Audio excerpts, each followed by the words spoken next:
fort, fort, oui, plus que vainqueur par le sang de Jésus. Je suis fort, fort, oui, plus que vainqueur par le sang de Jésus, mon sauveur. Peux-tu braver la mort et l'enfer? La force est en Christ, la force est en Christ. Jésus de mots fait tomber tous tes fers. La force est dans le sang de Christ. Je suis fort, fort, oui, plus que vainqueur par le sang de Jésus. Je suis fort, fort, oui, plus que vainqueur par le sang de Jésus, mon sauveur. peux-tu marcher toujours plus triomphant? La force est en Christ, la force est en Christ. Comment vaincre vos ennemis?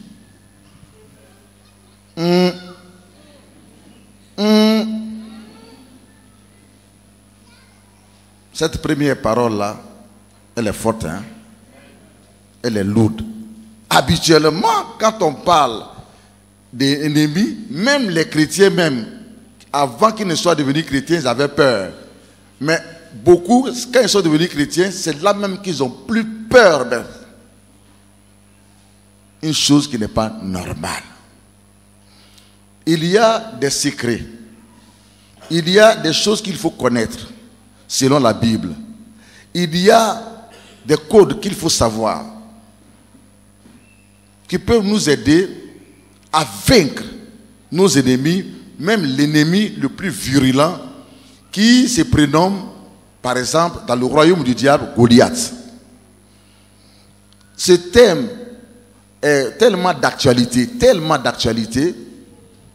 je voudrais dire que qui de vous qui me regardez dira que lui, il n'a pas eu d'ennemi, il n'a pas d'ennemi aujourd'hui, ou bien il n'aura pas d'ennemi demain? Si franchement dit, tu n'as aucune notion, aucune expérience de la persécution des ennemis, de l'œuvre des ennemis dans ta vie, contre ta vie, ça veut dire que tu n'existes pas. Ça veut dire que tu n'es rien. Tu es là sur la terre, mais tu n'es rien. Mais tant que tu commenceras à faire quelque chose, tant que tu commenceras à oser, à prendre des décisions, ou bien à chercher à améliorer ta condition de vie, tes conditions de vie si tu veux, à changer les choses autour de toi, à avancer, à émerger. Bien-aimé, toi qui n'avais pas d'ennemis et qui t'es moqué des autres, tu trouveras 1, 2, 3, sinon un groupe d'ennemis sur ton chemin. Mais ce message se fera en plusieurs parties. Nous sommes dans la première partie. Comment vaincre vos ennemis? C'est-à-dire que quelle attitude faut-il avoir quand on est devenu chrétien maintenant vis-à-vis de ton ennemi? Il y a un ennemi en toi. C'est ce que tu es en train de me dire. C'est la maladie qui est sur toi. Ton corps est enchaîné. Et tu es esclave de la maladie. Dans ta maison, quand tu dors et que tu te réveilles, c'est maladie. Tu es malade. Si ce n'est pas toi, c'est ta femme. Si ce n'est pas ta femme, c'est ton père. Si ce n'est pas ton père, c'est ta maman qui est chez toi. Si ce n'est pas ta maman, c'est ton enfant qui est chez toi. Ta maison est dans un esclavage des maladies au point où tu n'es pas libre ni libéré. Tu ne respires jamais ce que l'on appelle la santé. Tu es une victime potentielle, active, passive ou active de beaucoup de blocages, d'échecs qui sont pour toi certainement des ennemis. Mais c'est vrai. Mais je voudrais te dire que la maladie que tu vois et que tu considères comme étant ennemi pour toi, les envoûtements, l'ensorcellement qui fait que tu ne peux pas dormir, tu n'as pas dormi cette nuit. Avant de venir à l'église, tu n'as pas dormi toute la nuit. Avant de venir à l'église, avant d'aller au travail, tu ne dors pas bien. Ton âme se promène, ton âme est liée et enchaînée. Les gens tirent ton âme et te transforment en cheval, ils te transforment en avion, ils te transforment en voiture, en tabouret, en lit.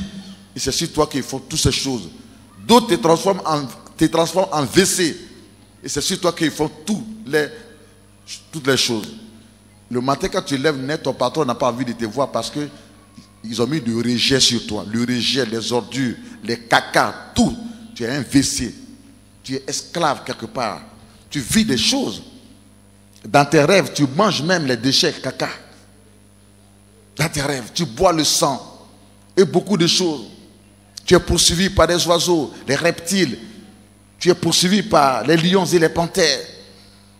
Tu n'as pas de paix. Oui, tout ceci, que pourrais-je dire encore? Tu penses que ce sont des ennemis. C'est vrai. Mais dans la théologie charismatique, dans la réalité, tout ce que tu vois ne sont tout seulement que les conséquences d'un ennemi dans ta vie. Les conséquences de plusieurs ennemis dans ta vie. Les effets, tu les vois, mais tu ne connais pas encore l'ennemi. Cet ennemi, il s'appelle Satan. Et Satan a ses serviteurs qu'on appelle les démons. Les démons.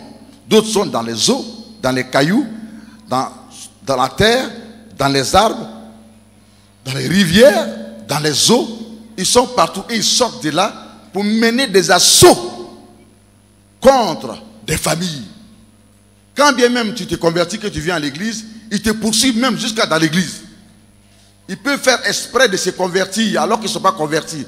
Tout simplement, en fait, non, pas eux, pas les démons, pas les démons, pas les démons. Excusez-moi. À cause de cela maintenant, de ces serviteurs, il y a les agents du diable. Ceux-là, ils sont devenus agents en faisant un pacte. Un pacte, c'est-à-dire quoi?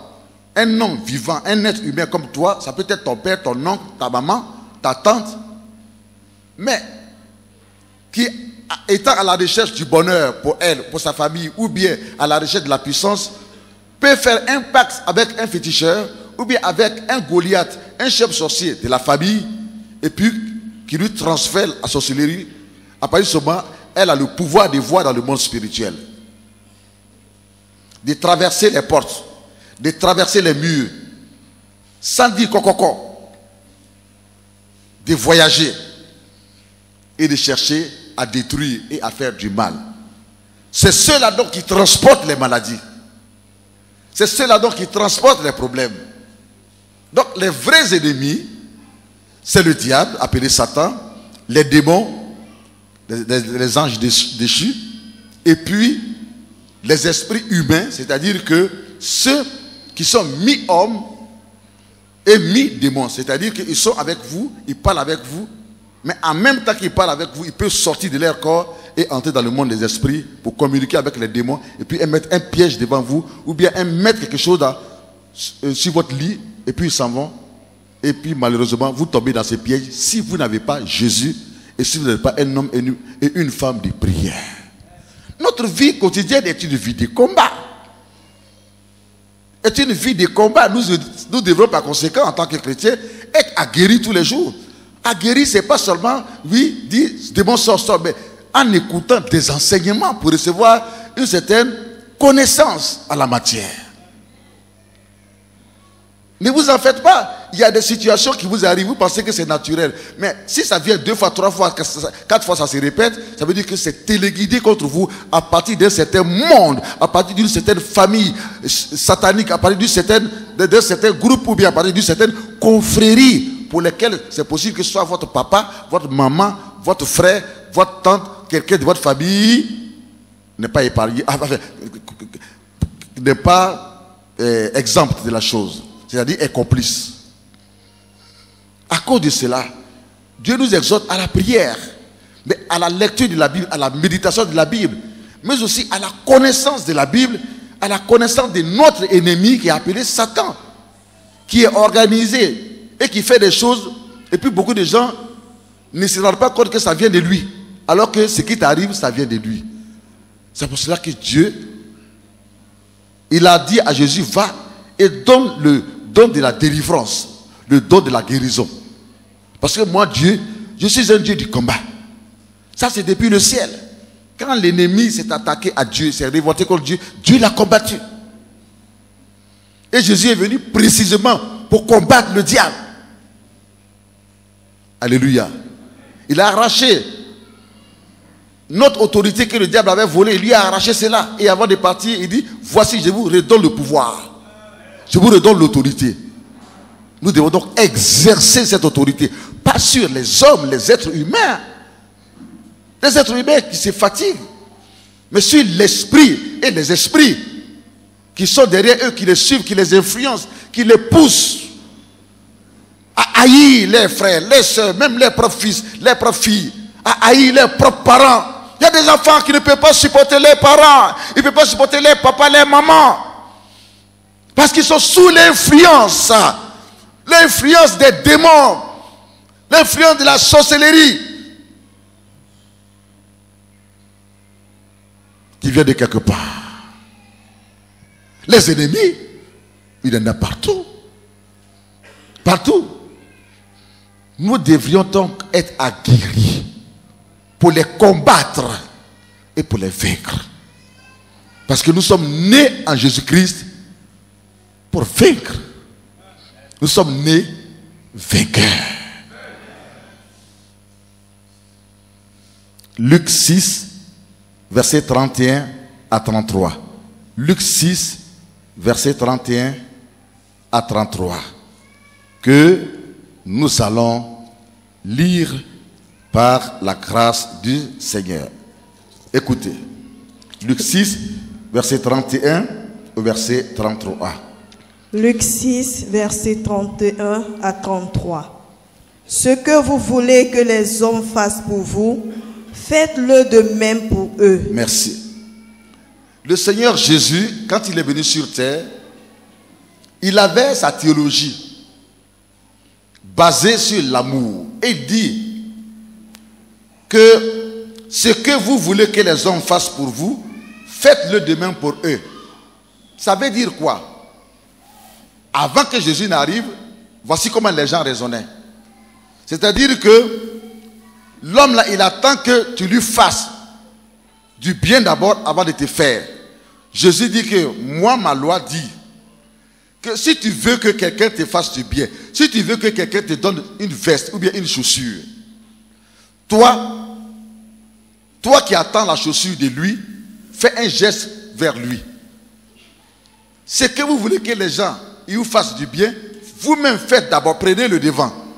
Je veux que le frère qui me regarde fasse quelque chose de positif dans ma vie. Qui me donne, par exemple, une chaussure. Alors qu'est-ce que moi j'ai fait? Je vais vers lui. Comme je n'ai pas de chaussures, et que c'est pour le moment des tapettes, des sandales que j'ai, je lui donne des sandales. Je veux qu'il me salue. Je parle partout. Cet homme-là, toujours il passe ici, il ne me salue pas. Il passe ici, il ne me salue pas, il est méchant.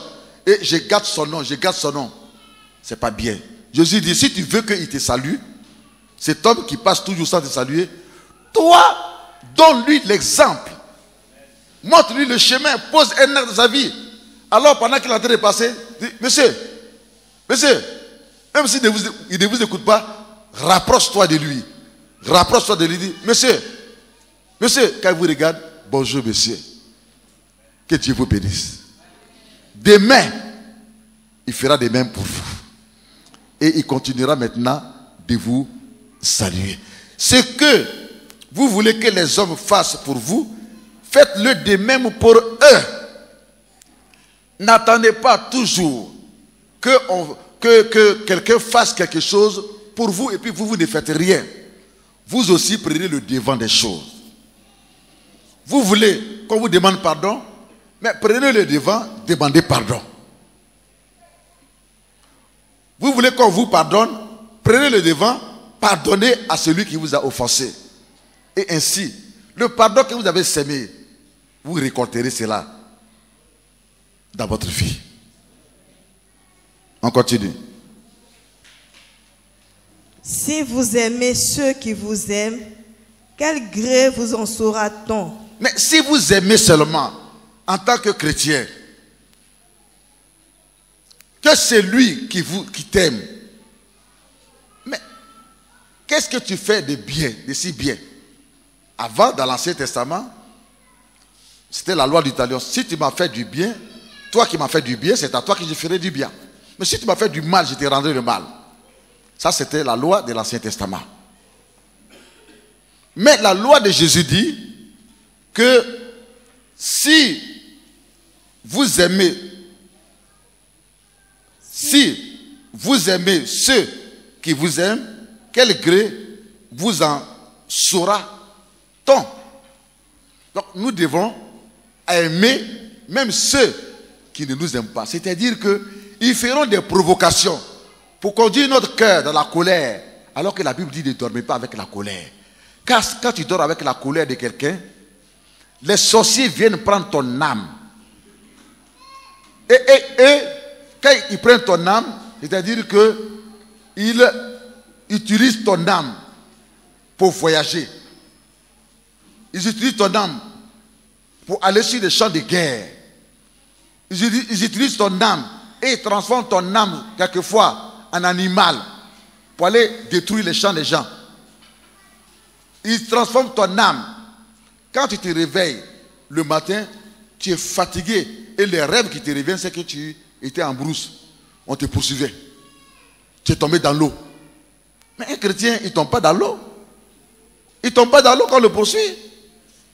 On te poursuit en brousse. On t'a poursuivi en brousse.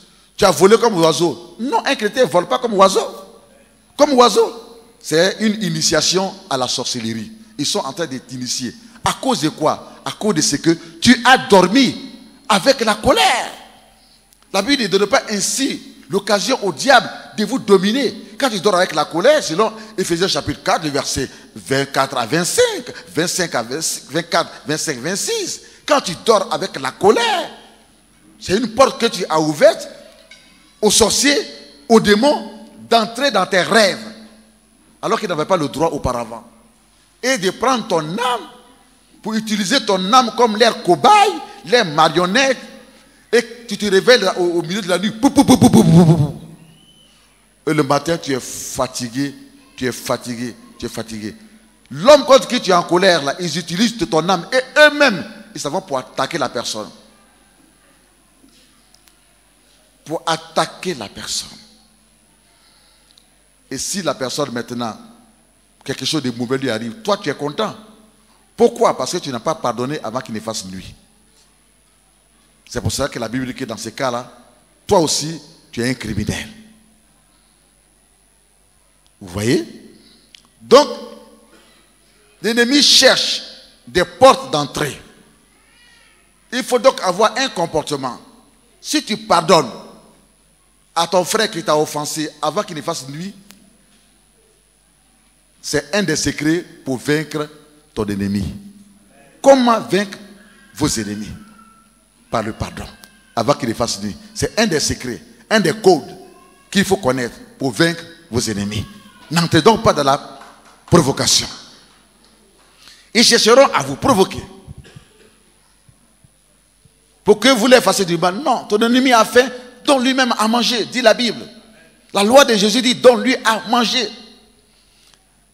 Ne devenez pas méchant et jaloux à cause de quelqu'un qui t'a fait du mal. Tu es chrétien, pardonne-lui. Parce que tout ce que lui fait là sont des provocations pour mettre ton cœur dans de mauvaises dispositions spirituelles. Et une fois que ton cœur est dans de mauvaises dispositions spirituelles, c'est fini. Les sorciers, ce qu'ils cherchent à posséder, ce n'est pas votre corps, c'est votre âme, c'est votre cœur. Si vous voyez un enfant dans votre maison qui n'aime pas son père, qui n'aime pas sa mère, qui est têtu plus que tout, qui ne pardonne pas, qui est égoïste, quand il mange, les gens sont là, ses frères sont là, il ne les appelle pas, il ne les donne pas, qui fait palabre à cause de la nourriture, il est déjà dans la chose. Il est déjà dedans. Qui n'aime pas l'homme. Quand un malheur arrive à son frère, ou bien à sa mère, à son père, qui est blessé ou bien il y a un danger, ça ne lui dit rien, ni chaud, ni froid. Pendant que les autres pleurent, par compassion, c'est qu'il est déjà dedans. Ils sont en train de lui apprendre, de rendre son cœur dur.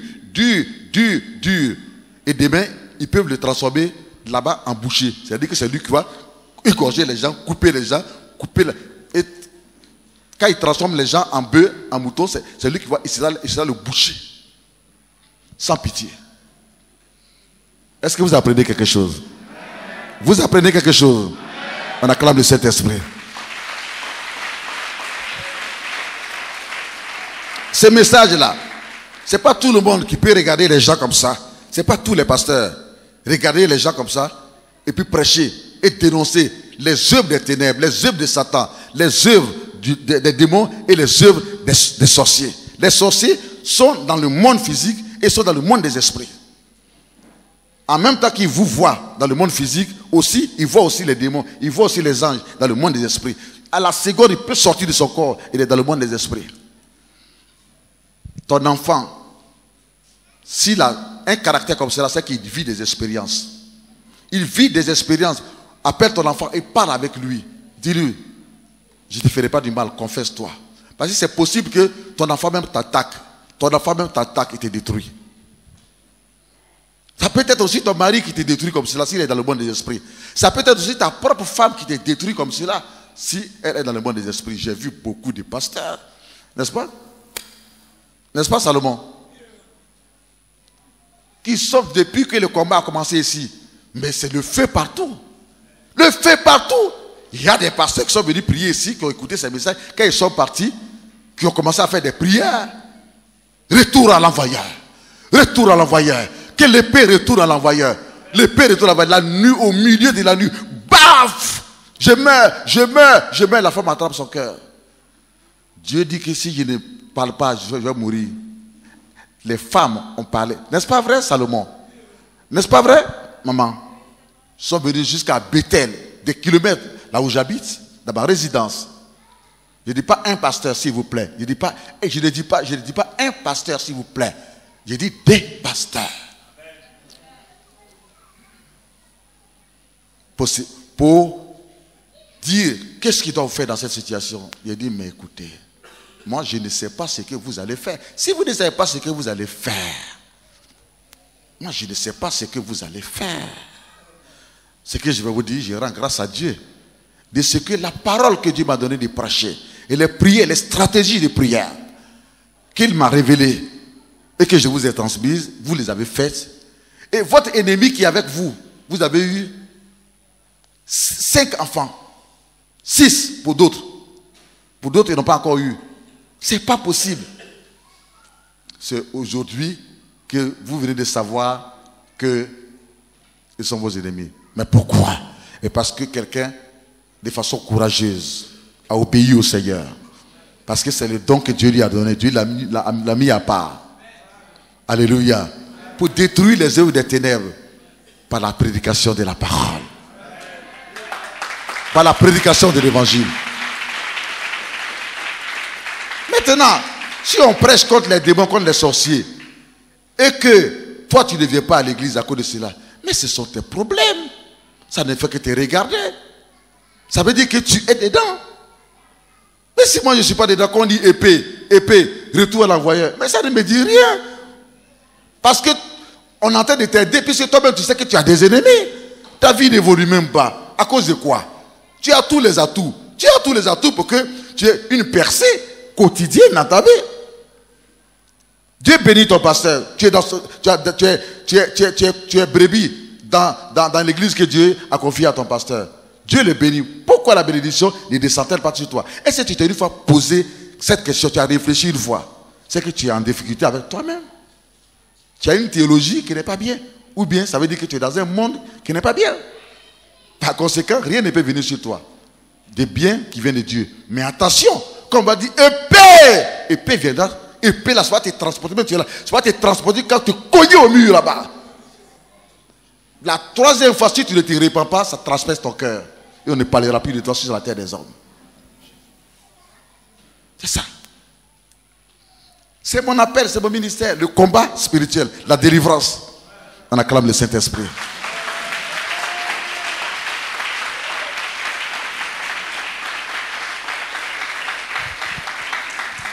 Alléluia. Aimez donc vos ennemis. Ne tombez pas dans les pièges. Alléluia. Faites-leur du bien. Vous savez que vous avez fait du mal. Faites du bien. Il viendra pour dire, donne-moi telle chose. Donne-moi telle chose. Pourtant, il sait qu'il a mal parlé de toi. Il sait qu'il te fait des mauvaises choses et puis il vient te demander. C'est de la provocation. C'est-à-dire qu'il veut te provoquer pour que tu tombes dans l'erreur, dans un piège de haine, de critique et de colère. Fais un gros sourire. Comment tu vas? Ça va à la maison? Alors quel bon vent t'amène? Alors que Dieu te bénisse. Ah oui, d'accord. Je viens tout de suite. Je t'aide. Même quand tu n'en as pas, fais des démarches. Il faut aider la personne. Ça là, ce que tu as fait là, c'est un des codes pour vaincre ton ennemi. Mais si tu dis que, écoute, toi qui as parlé mal de moi hier, toi qui m'as injuré hier, et puis tu oses venir même dans ma maison, tu es entré dans la bagarre, dans les querelles, dans les provocations, ils vont t'avoir. Autant que cela dépend de nous, soyons en paix avec tout le monde, même avec nos ennemis.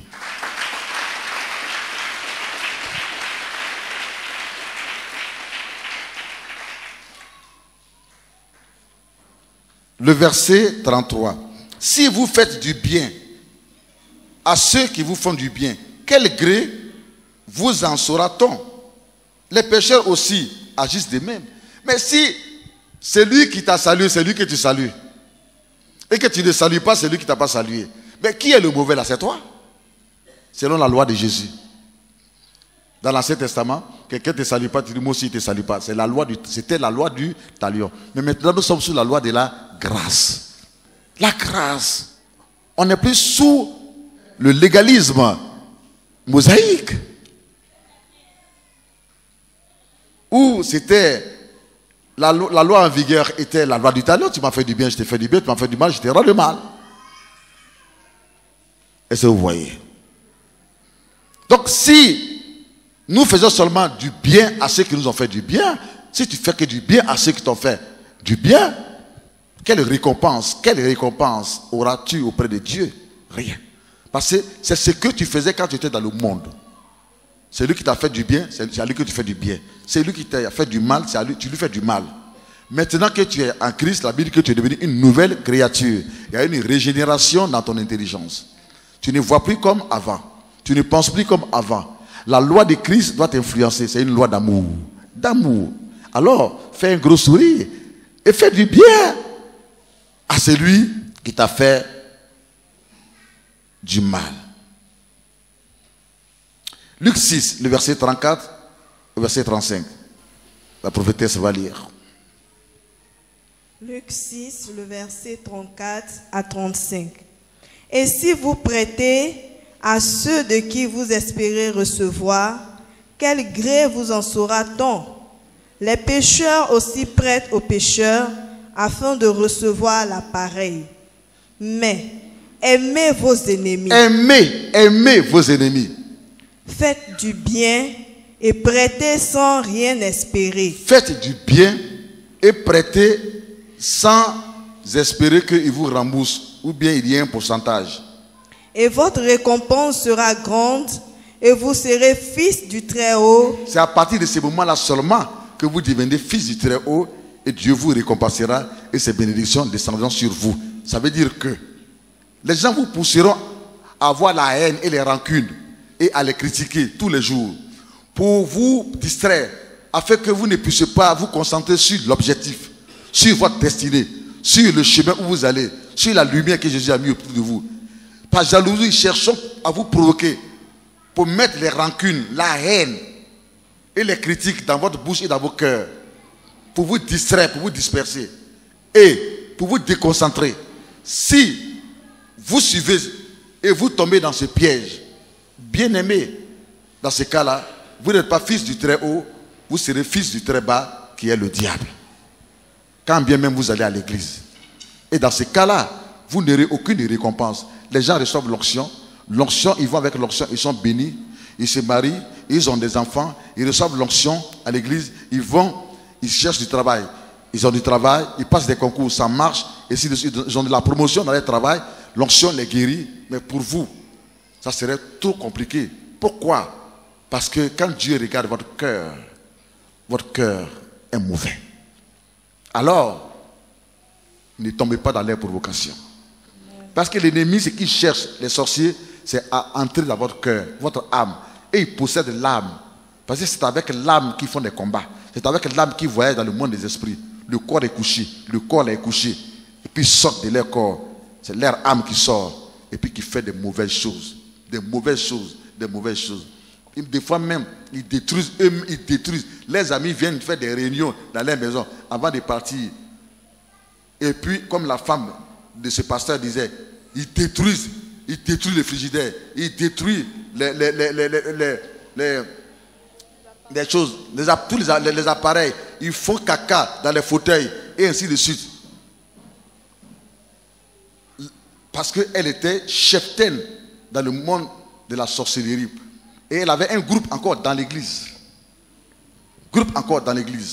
Une confrérie. Je suis fort, oui, plus que vainqueur par le sang de Jésus.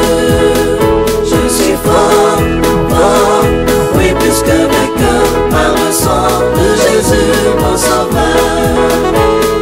Peux-tu braver la mort et l'enfer? La force est en Christ, la force est en Christ. Jésus d'amour fait tomber toutes les fers. La force est dans le sang de Christ. Je suis fort, oui, plus que vainqueur par le sang de Jésus. Je suis fort, oui, plus que vainqueur par le sang de Jésus, mon sauveur. Peux-tu marcher toujours plus triomphant? La force est dans